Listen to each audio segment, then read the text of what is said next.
Vous vous demandez si vous avez les qualités nécessaires, indispensables pour être un auteur, et je dirais même plus pour être un auteur auto-édité.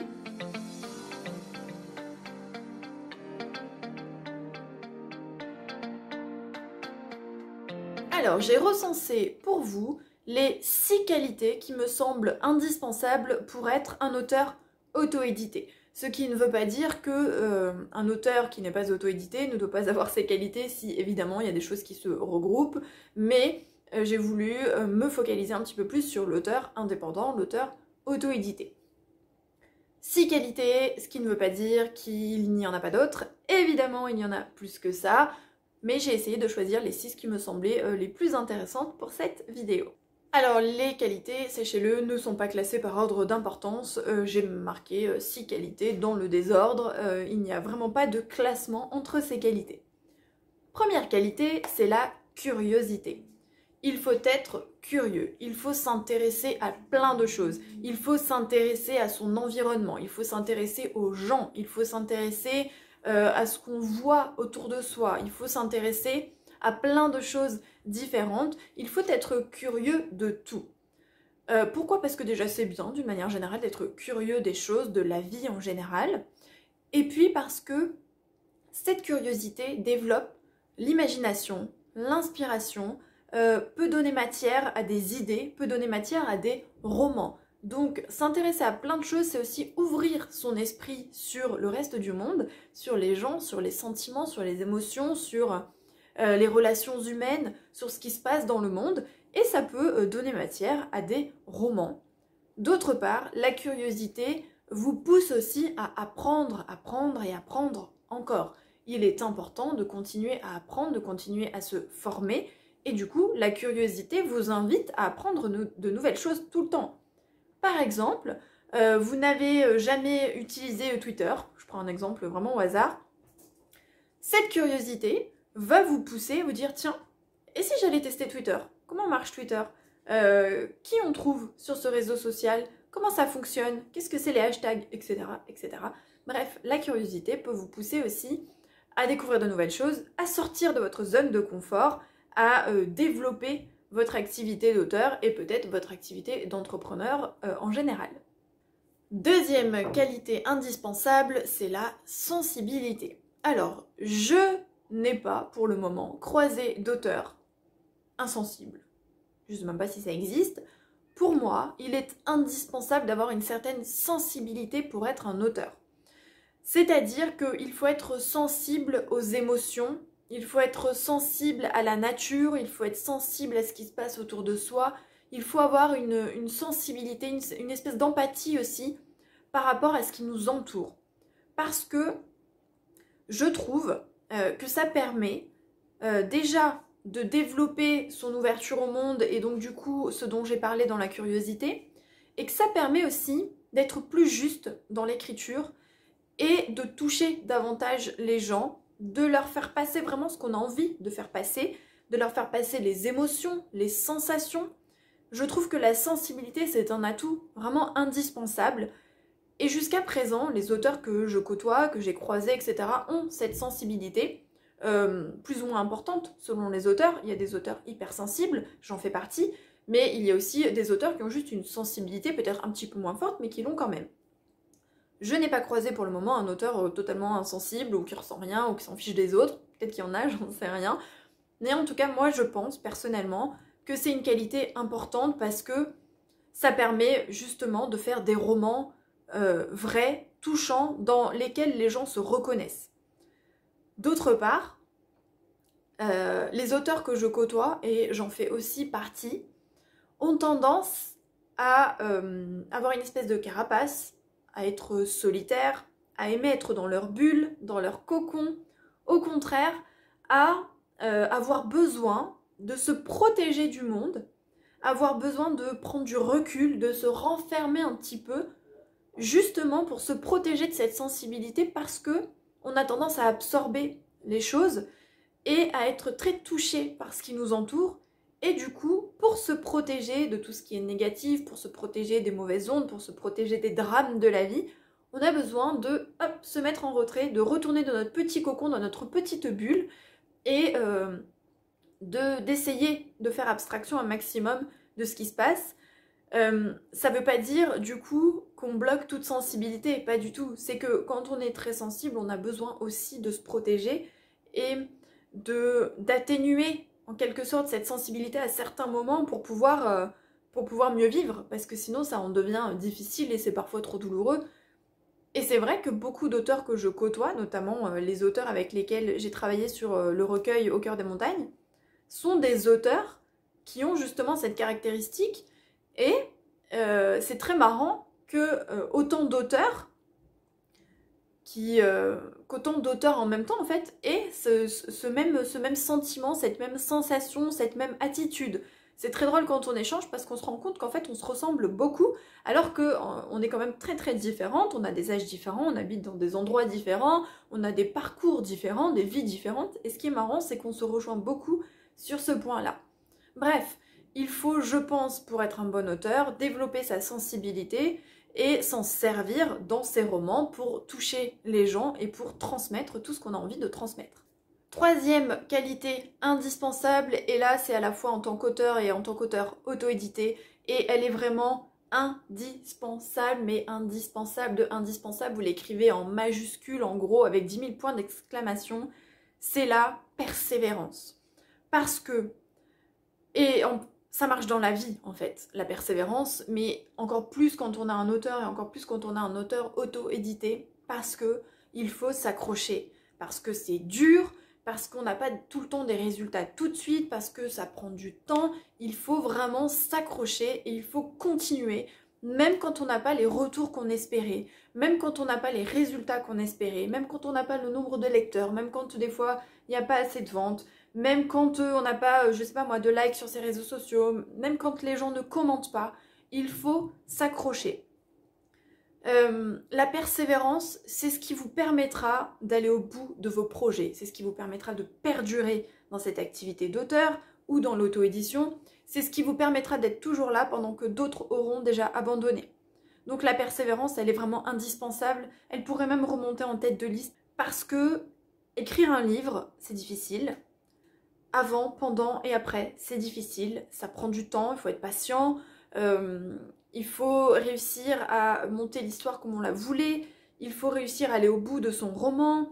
Parfois on est bloqué, parfois on ne trouve pas l'idée, parfois ça sonne pas comme on le voulait, parfois on n'a pas le temps.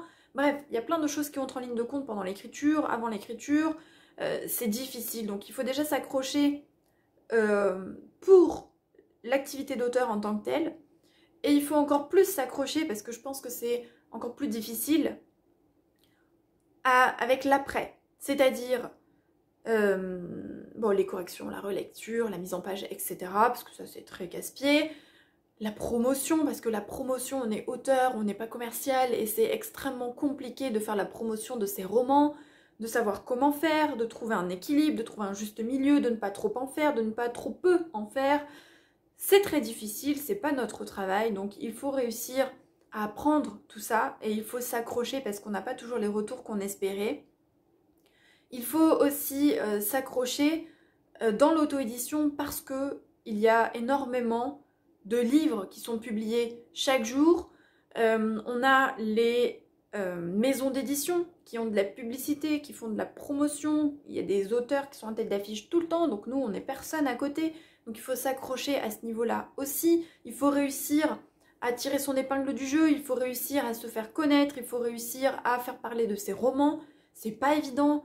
On voit beaucoup d'auteurs qui du coup sur les réseaux sont un petit peu désespérés en se disant je comprends pas, j'y arrive pas, je vends pas, mes livres ne sont pas lus, la courbe des ventes c'est le néant. Et donc du coup, pour continuer à faire ce qu'on a envie de faire, pour vivre du métier d'auteur, pour être auteur à temps plein, pour continuer à être auteur, publié, même en auto-édition, il faut s'accrocher, donc il faut être persévérant. C'est vraiment indispensable et ça, il faut vous le mettre en tête parce que ça va être difficile, ça va être long, il n'y aura pas tout le temps les résultats que vous espériez. Un lancement peut être complètement raté, vous pouvez avoir de mauvais commentaires, il faut réussir à encaisser le choc aussi, il faut réussir à encaisser les critiques, encaisser les échecs. Il faut vraiment réussir à se blinder c'est-à-dire à prendre du recul sur les choses et en même temps à s'accrocher et à continuer parce qu'on a envie d'écrire et parce qu'on a envie de faire ça. Donc la persévérance, elle est vraiment indispensable. Quatrième qualité indispensable, c'est la discipline. Parce que, alors, la discipline en tant qu'auteur et la discipline en tant qu'auteur auto-édité. Dans les deux cas, ça marche. En tant qu'auteur, parce qu'il faut écrire. Et qu'il faut trouver du temps pour écrire, et qu'il faut écrire régulièrement, et qu'il ne faut pas écrire une page, s'arrêter 2 semaines, écrire une page, s'arrêter 1 mois, écrire un chapitre, s'arrêter 3 mois. Ça marche pas comme ça. Il faut avoir une certaine discipline. Les grands auteurs, en général, disent qu'il faut écrire tous les jours. Personnellement, c'est pas quelque chose que je fais, je le sais. Je sais que c'est pas bien, quelque part, mais parce que moi, dans mon quotidien, c'est compliqué. Mais c'est vrai qu'il est conseillé d'écrire tous les jours parce que, déjà, c'est de l'écriture. Parce que du coup, on avance quand même sur ses romans. Parce que c'est plus facile d'écrire, de se remettre à l'écriture. Quand on écrit tous les jours, c'est une espèce de routine qui se met en place. Donc, il faut avoir une discipline. Il faut aussi avoir une discipline en tant qu'auteur auto-édité. Parce que l'auto-édition demande beaucoup d'investissement, beaucoup de travail, beaucoup d'organisation. Et pour réussir à s'auto-éditer, à rester en auto-édition, il faut tout gérer. Et donc il faut être très organisé, très rigoureux, avoir beaucoup de discipline, être très pointilleux. Je dis pas perfectionniste parce qu'on sait très bien qu'on ne peut pas atteindre la perfection. Mais il faut faire en sorte que la mise en page soit canon, que la couverture accroche, que le livre soit bien corrigé, etc. Et ça rentre dans le cadre de la discipline parce que si on a envie de produire quelque chose de qualité, donc quelque chose de qualitatif, il faut soi-même être rigoureux et avoir une discipline. Donc la discipline en tant qu'auteur et en tant qu'auteur auto-édité, c'est vraiment extrêmement important. 5e qualité indispensable, et là je parle de l'auteur auto-édité, c'est la polyvalence. Parce que je vous l'ai déjà dit dans des précédentes vidéos et vous le savez si vous vous êtes intéressé à l'auto-édition, un auteur auto-édité est seul maître à bord.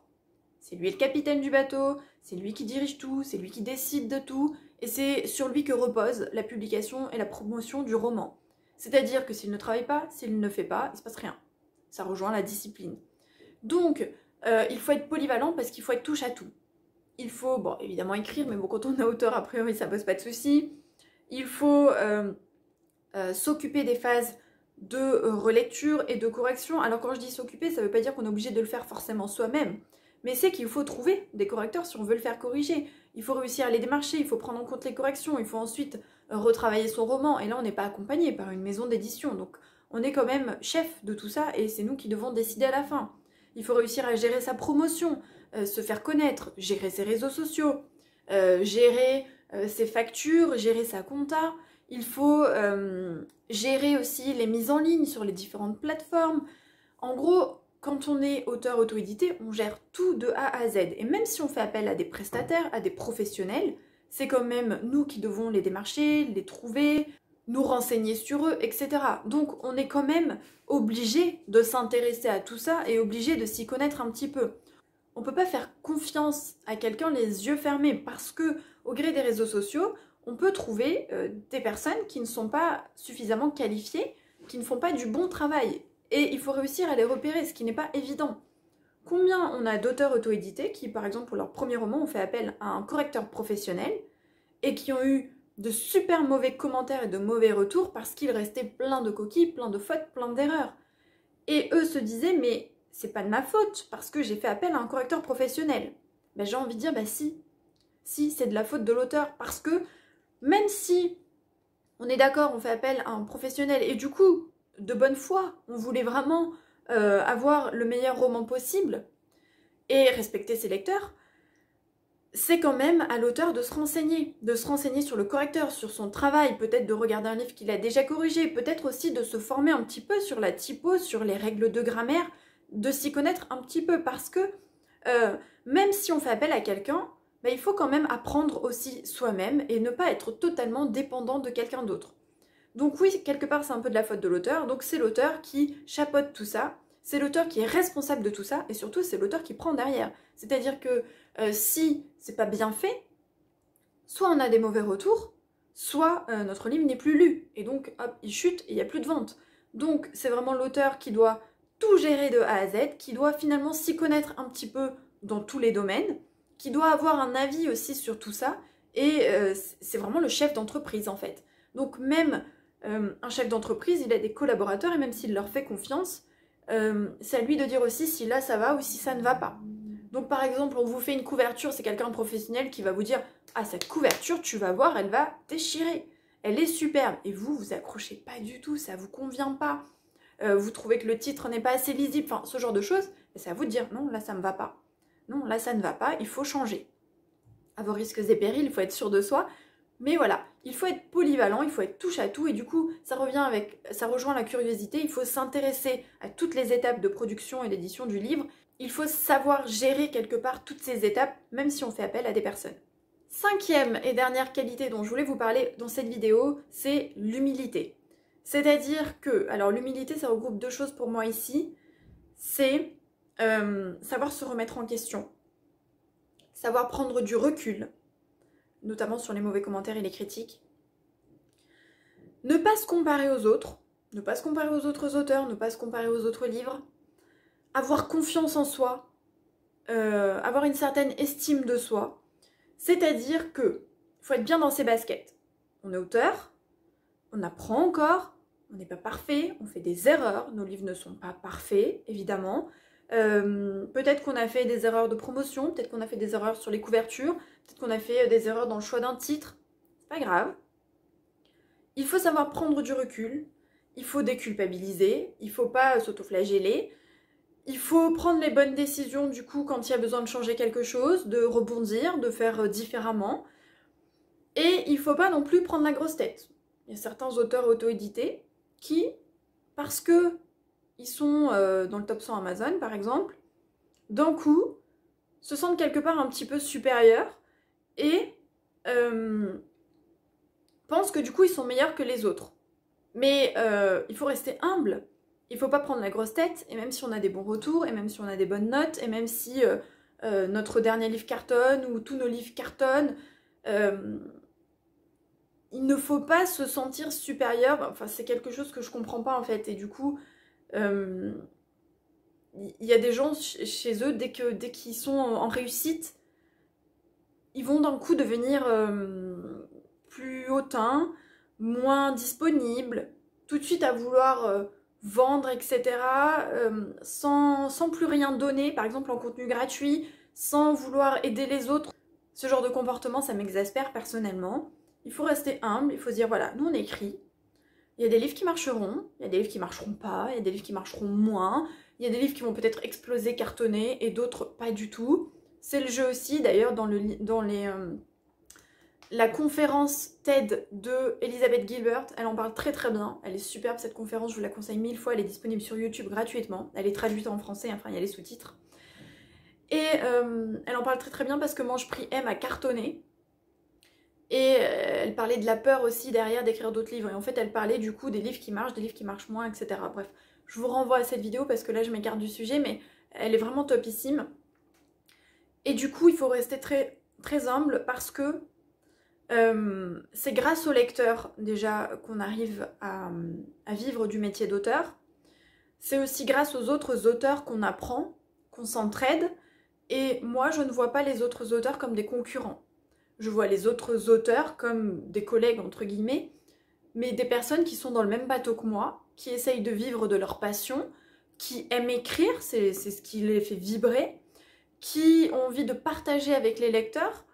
Et pour moi, on est tous ensemble, on est une communauté, et on représente en plus l'auto-édition. Si vraiment je me cantonne à l'auto-édition, aux auteurs auto-édités, on représente l'auto-édition. C'est-à-dire que plus on sera nombreux à avoir des livres qualitatifs, à avoir les bonnes astuces, les bonnes clés, plus l'auto-édition aura bonne pub, et plus les lecteurs auront envie de s'y intéresser. Combien on a de lecteurs qui ne veulent pas aller vers l'auto-édition parce qu'ils disent c'est les gens qui ont été refusés des maisons d'édition, leurs livres doivent être nuls, c'est truffé de fautes, c'est mal travaillé. Je pense que du coup, si on s'entraide, si on partage les astuces, les clés, les conseils, ce qui marche, ce qui ne marche pas, c'est bon pour tout le monde parce que déjà ça fait vivre le monde du livre, ça fait vivre l'auto-édition, ça fait vivre aussi les livres numériques. Bref, c'est tout bénef pour nous en fait, parce qu'en aidant les autres, on s'aide aussi quelque part. Et puis, en aidant, on rencontre aussi des gens. Parce que, par exemple, en 2017, quand j'ai commencé, j'ai intégré le Club des Indés. Et j'ai rencontré forcément des auteurs dans ce club. Après, je l'ai quitté pour diverses raisons. Et je suis restée en contact avec Larem et Isa, qui sont deux auteurs qui ont aussi quitté le Club des Indés, mais on est resté en contact. C'est-à-dire que via Twitter, etc., on continuait de se parler quasiment tous les jours. Et à un moment donné est venue l'idée, par exemple, de refaire un recueil collectif ensemble, un recueil de nouvelles. Et comme on avait aimé travailler ensemble, on s'est dit, allez banco, on y va, et on va faire appel à d'autres auteurs. Et chacune a amené des auteurs qu'elle connaissait. Moi, par exemple, j'ai pensé à des auteurs comme Ninon ou Isabelle parce que Ninon, je la côtoyais sur les réseaux sociaux, je lisais ses livres, elle lit mes romans, elle a été chroniqueuse pour mes romans. Isabelle Komorebi, j'ai corrigé ses premiers livres. Donc du coup, en fait, on a ramené des auteurs comme ça qu'on connaissait. Et puis, voilà, on s'est retrouvés à 9. Et finalement, j'ai découvert déjà des auteurs que je ne connaissais pas en plus. Et puis, on s'entraide. Et on n'est pas concurrentes. Et pourtant, on écrit, pour certaines, dans les mêmes genres. Hein, on écrit des histoires tranches de vie ou des romances. Mais on ne se sent pas en concurrence. Si elles marchent, si elles cartonnent, si elles sont dans le top 100, je suis super contente pour elles. Et au contraire, on se fait de la pub même. On n'est pas concurrents. Les gens ne lisent pas un livre par an. En tout cas, les gens qui lisent un livre par an ne sont pas notre cible, concrètement. Les gens lisent plusieurs livres. C'est pas comme si on a besoin, je sais pas moi, d'un appareil photo, on va en acheter qu'un, on va pas en acheter 10. Là d'accord, il y a de la concurrence. Mais les gens qui lisent, ils lisent plusieurs livres dans l'année, dans la semaine, dans la journée pour certains. Donc il y a de la place pour tout le monde. Et du coup, il faut pas voir les auteurs comme des concurrents, il faut voir les auteurs comme des compagnons de route, quelque part. Alors, je m'égare un petit peu parce que j'avais prévu de faire une vidéo vraiment sur ce cas, parce que ça me tient à cœur ce sujet, et qu'on voit trop d'auteurs se tirer dans les pattes, et que je trouve ça aberrant et que ça m'énerve. Bref. Donc, l'humilité. On prend du recul, on se remet en question quand c'est nécessaire, on se blinde aussi par rapport aux critiques, même si c'est pas tout à fait de l'humilité, mais sachez-le, c'est important. On voit pas les autres comme des concurrents, on se compare pas, on se croit pas meilleur que les autres. C'est pas parce qu'on est bien classé qu'on est meilleur. C'est pas parce qu'on a écrit un livre que ça y est, d'un coup, on est un auteur super connu. Non, on redescend. Hein, il faut se rappeler qu'on aime écrire, point. En fait, il faut que ça reste le plus important.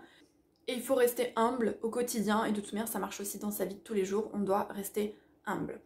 Donc voilà pour les 6 qualités que je voulais partager avec vous aujourd'hui. Donc, si vous sentez que vous êtes peut-être moins, pas assez curieux, ou que vous avez tendance à abandonner facilement, essayez de travailler sur ces points parce que c'est ce qui, je pense, ce n'est que mon avis comme d'habitude dans mes vidéos, mais c'est ce qui, je pense, vous mènera loin. Et c'est ce qui, je pense, différencie les personnes qui sont encore là des années après, qui continuent de travailler, qui continuent de vivre de l'écriture par exemple, qui continuent d'exister dans le monde de l'écriture ou de l'auto-édition. C'est ce qui les distingue de ceux qui ont abandonné, qui ont lâché, qui n'ont plus rien vendu, qui ont disparu des réseaux. Bref, de ceux qui finalement se sont crachés en cours de route, hein, quelque part. Donc il faut travailler ces 6 qualités. Il y en a d'autres, mais pour moi, celles-ci me paraissent vraiment indispensables. Voilà pour cette vidéo. N'hésitez pas, comme d'habitude, à vous abonner, à activer la petite cloche, à liker si vous l'avez aimé.